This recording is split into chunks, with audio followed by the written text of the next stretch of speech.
Salut tout le monde, je vous retrouve aujourd'hui pour une update lecture.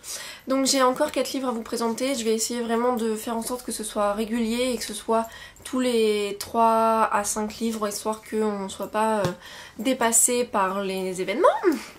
Donc le premier livre que j'ai à vous présenter, il s'agit de Peau de pêche, le tome 1 de Jodi Lynn Anderson. Donc si vous vous souvenez, c'est un livre que j'avais choisi parce que j'avais adoré Tiger Lily du même auteur, qui est sorti en 2012, voilà c'est ça. Donc ça c'est vraiment une série qu'elle a écrite il y a beaucoup plus longtemps. Elle a été traduite en 2006, donc il doit au moins être sorti en 2004-2005 aux États-Unis ou plus tard, donc c'est vraiment une série qui date. Donc c'est un livre qui fait énormément penser à 4 filles et un jean. Si vous vous souvenez, 4 filles et un jean, c'est un premier tome que je n'avais pas aimé plus que ça, pour la simple et unique raison que j'avais pas forcément aimé les personnages ou l'écriture. Après ça a été par la suite. Et en fait, ce premier tome donc, de Peau de pêche, j'ai pensé que ça allait un peu être la même chose que pour 4 filles et un jean, mais je me suis dit, comme j'ai adoré l'écriture de cet auteur avec Tiger Lily, je me suis dit bon pourquoi pas.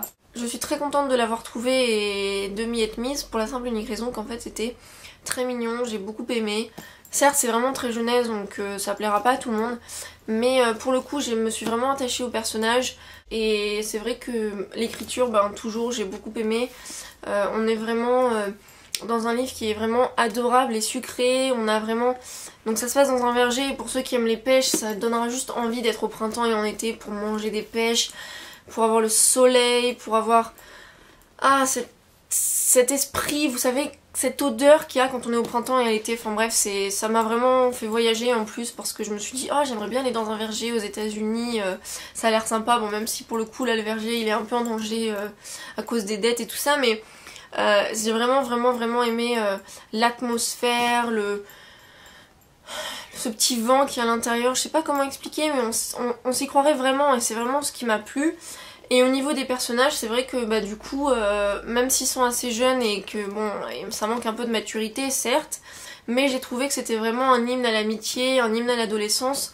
Et malgré tout je me suis assez reconnue dans un petit peu chacun des personnages, même si effectivement je me suis plus identifiée à Birdie qui est très réservée et qui a un peu peur d'aller vers les gens.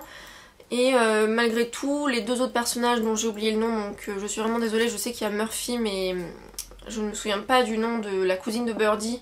Ça finit par un A il me semble, mais vraiment je ne pourrais pas vous dire plus parce que vous savez moi les prénoms dans les livres c'est vraiment pas mon truc. L'histoire de Murphy et sa situation elle est assez disons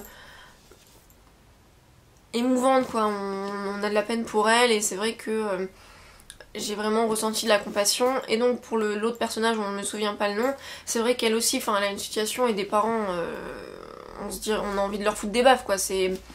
Voilà, on se sent proche de ces 3 jeunes filles et on a envie qu'il leur arrive des bonnes choses, on a envie qu'elles soient heureuses. J'ai vraiment beaucoup apprécié cette lecture, je me suis délectée des pêches que je n'ai pas mangées, mais c'est pas grave.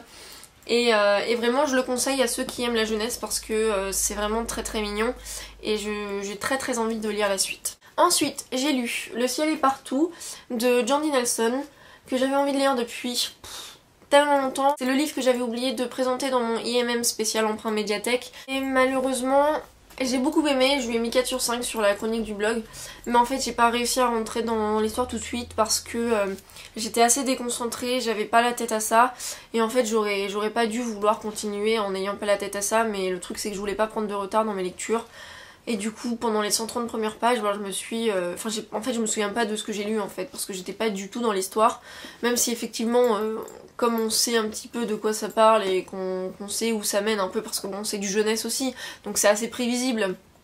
Mais c'est vrai que le début je pourrais pas forcément vous en parler beaucoup parce que je sais pas ce qui se passe quoi.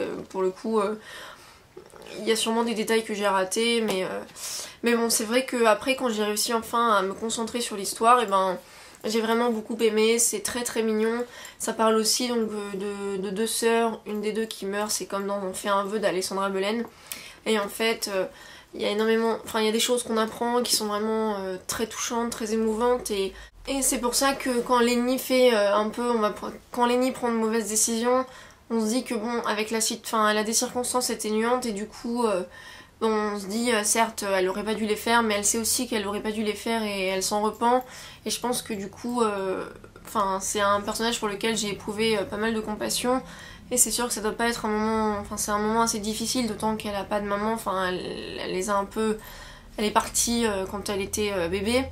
Du coup c'est vraiment difficile ce qu'elle a à vivre, elle est un peu complètement perdue quoi, et du coup c'est vrai que c'est vraiment touchant, c'est assez poignant, et personnellement bon j'ai pas de sœur, mais c'est vrai que j'aurais pas aimé vivre la même chose, enfin perdre un proche c'est toujours très très très difficile.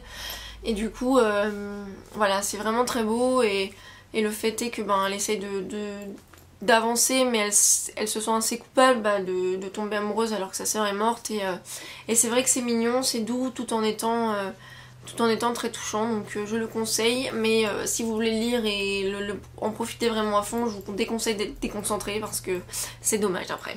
Ensuite, donc j'ai lu Promise de Ali Kondi, donc je remercie Audrey de Lectrice Passionnée pour m'avoir prêté le livre que j'avais envie de lire depuis très longtemps, et je dois avouer que ben j'étais assez déçue finalement du résultat, pour la simple et unique raison que je me suis pas mal ennuyée.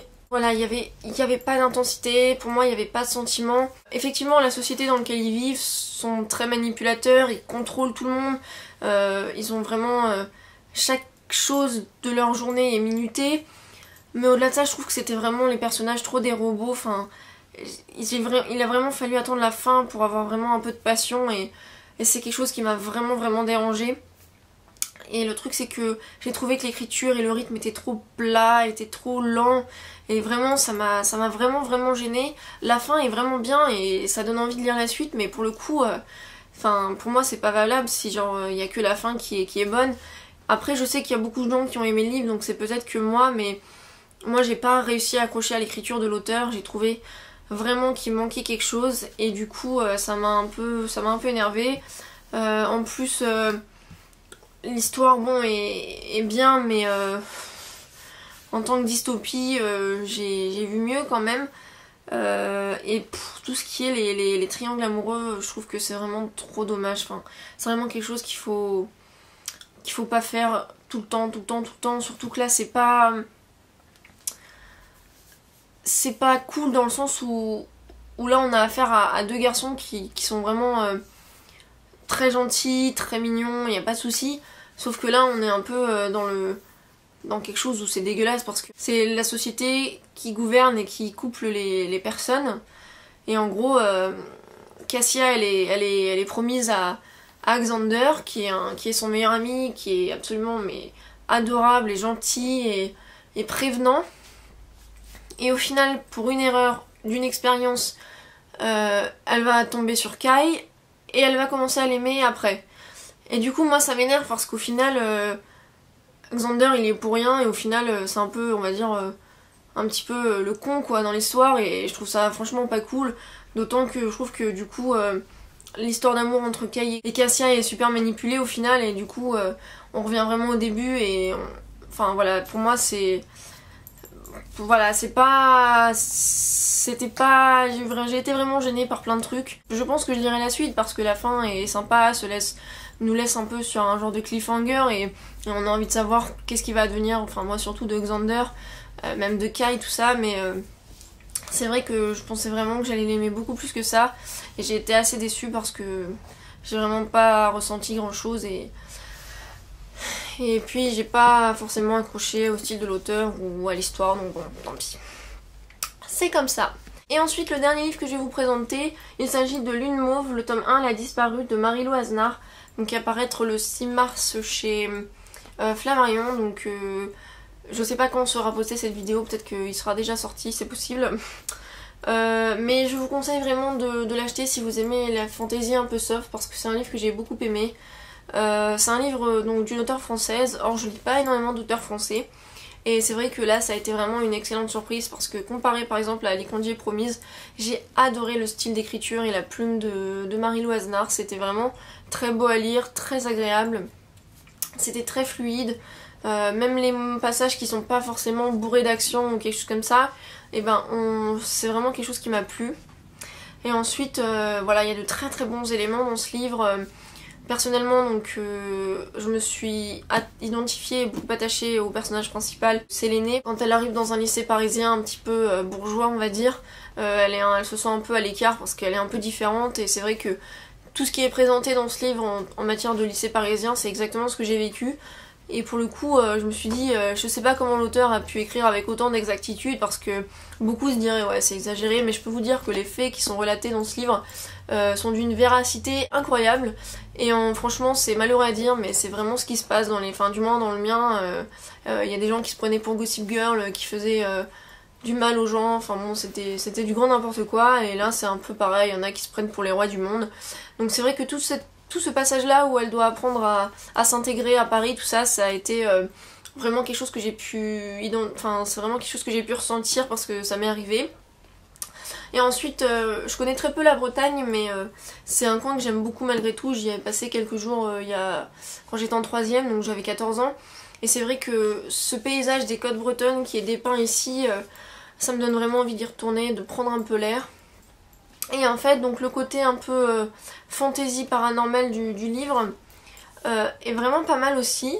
C'est vrai que c'est c'est une mythologie que je connais pas beaucoup non plus, mais c'est vrai qu'au collège en 6ème, j'avais vraiment adoré tout ce qui était la Mésopotamie, la naissance de l'écriture, tout ça. Et on revient à cette époque-là en fait. Et c'est très intéressant parce que c'est assez original, on voit pas tout le temps cette culture. Mais c'était vraiment très sympa. Maintenant j'aurais aimé qu'il y ait un peu plus d'explications, parce que je pense qu'on en saura plus dans le tome 2, parce que donc c'est une trilogie. Maintenant j'aurais bien aimé avoir quelques précisions quand même, parce que du coup on sait pas vraiment ce qui se passe en fait dans ce monde parallèle. Et du coup on se demande un peu pourquoi à la fin elle doit y aller, et où est-ce qu'il est le problème quoi en fait. Enfin, personnellement j'ai peut-être raté un épisode sinon, mais j'ai pas... Pour moi il n'y a pas écrit pourquoi... on veut qu'elle rentre chez elle, Séléné. Bien évidemment au début elle sait pas du tout qui elle est, et il y a tout ce mystère autour de ses origines qui est très intéressant à lire. Et c'est vraiment une très bonne histoire. Il y a pas mal de différentes intrigues entre sa mère, ses origines, un garçon qui est assez mystérieux. Et pour le coup dans ce livre il y a un triangle amoureux, mais il est pas...